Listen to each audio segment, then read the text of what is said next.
Pero before tayo maging pure communist or malaalis go dito. So, ang mangyari kasi dito, yung... Si Mayor eh. Oo. Again, ang mga tinamaan dito is basically Facebook, Instagram, Kik, Reddit, Snapchat, Threads, TikTok, X, and YouTube. Yep. So, kung nag-violate sila dun sa law na to, is ma-fine sila ng 50 million Australian dollars or at least 33 million USD. Additional lang, yung live streaming service na Twitch is nag-add na rin sila ng parang age-restricted na platform 2 weeks ago. Ang question ko dito is, yung platform lang dapat ba ma-fine? Para sa akin, pati yung nag-violate dapat eh. Kung gusto nila ma-enforce ng tama ito. Yep. Ako yung magulang. Yung magulang? Yun nga. Yung buong pamilya, nasa bahay, gano'n. Para mapatupad kasi talaga. Kasi to eh. Sa akin kasi to eh. Issue to ng parenting. Bakit pinagawa mo siya Pinagawa mo siya ng Facebook account, kalak ng testimonial, mga Friendster days, gano'n. Tinestimonial lang ng teacher. Grabe na testing. Sobrang old school. Pero sa akin kasi parenting issue dito Sa akin kasi dito is hindi naman totally ban eh. May certain age lang na hindi pwede. Which is tama eh. Ang pag-inom ng alcohol, may certain age na hindi pwede. Oo, pag drive may certain age na hindi pwede. So nire-regulate lang siya. Hindi naman siya total ban. Okay, so ano ba mangyayari? What's next, no? At least sa Australia muna tayo, no? Hindi muna sa Pilipinas. According sa Philstar, yung Google said that anyone in Australia under 16 will be signed out of its platform YouTube from December 10. So kung may account ka, sign up, tag off. So mawawala lahat ng features nila sa mga account na yan. Si Google daw will determine YouTube account holders age based on personal data contained in associated Google accounts and other signals. Gumagamit sila ng AI dito. Do note, may mga platforms na ban, like sa mga YouTube channel accounts na ban dahil mistakenly AI ang ginamit nila. So dahil sa age verification na yan. Then, si Meta who owns Facebook, Instagram, and Threads and WhatsApp, yung mga suspected young children daw will be removed from the platforms. Ganda yan. Parang auto-ban, auto-kick. Again, sa Australia pa lang to. If mistakenly na-remove ka, kung nagpapanggap kang bata, na-remove ka dun sa pwede ka namang pwede naman i-contact mo yung Yoti age verification para ma-verify yung age mo by providing mga government-issued IDs. Or a video selfie. Delikado pala. Kailangan sumasayaw yung dun sa selfie.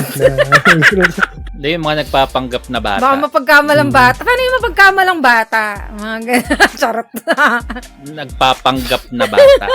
Ang main question dito is, do you want it to be applied in the Philippines? Let us know in the comments section. Ano sabi sa comments? Sabi sa comments, Power Ranger, I agree, pero ang hirap siguro implement and enforce. Need ng matinding infra. Thank you sa follow, Asian Heart. Parang high risk yun, pero minimal reward potential. Dapat may sanction all parties involved. Yeah. Hirap lang sa tamang validation ng user unless parang sa Korea na nakatali online accounts mo sa national ID. Mahirap din dahil sa mga parents na may skill issue. I heard pag of a certain age bracket ka, may time frame lang na pwede kang maglaro ng games like League, ma-auto-log out ka kapag sumobra ka na sa window. Ganda nung ganun. Sa China yung rule na yun. May certain number of hours yung mga bata na maglaro. Then may mga certain hours na ban din sila. Yeah, pwede. Kaya nila implement. Pwede nilang implement tsaka gawin sa mismong app yun. Parang gano'n. Yep. Kung gusto kumita ng government natin sa Pilipinas, pwede na naman nilang i-contactin yung publisher na, wait, iba nyo to eh. Gano'n. Huwag mo na sabihin. Tapos sasabihin nila, sabi ni Kuma, dagdagan yung bayad. Re-report ko si Shell. Sabi niya. Buisit ka! Nagpapanggap na bata. Sabi. Ano kaya AI training ginagawa nila to recognize users under a certain age? Tapos, napaka-good boy naman umupo ni Max na yan. Sa Death Stranding, yun yung ginagamit nilang AI na pang yung picture na Ay, Aslan Heart pala, hindi Asian. Sorry, Aslan Heart. Why pre-order if you can get it now? Huh? Alin ba to? Yung batang age? Anong gusto mo i-pre-order? Yung bata? Delikado to. Watchlist. Ayun. And that's all our topics for today's podcast. Kung meron po kayong topic suggestion, feel free to leave comments kung saan kung platform nyo kami makikita.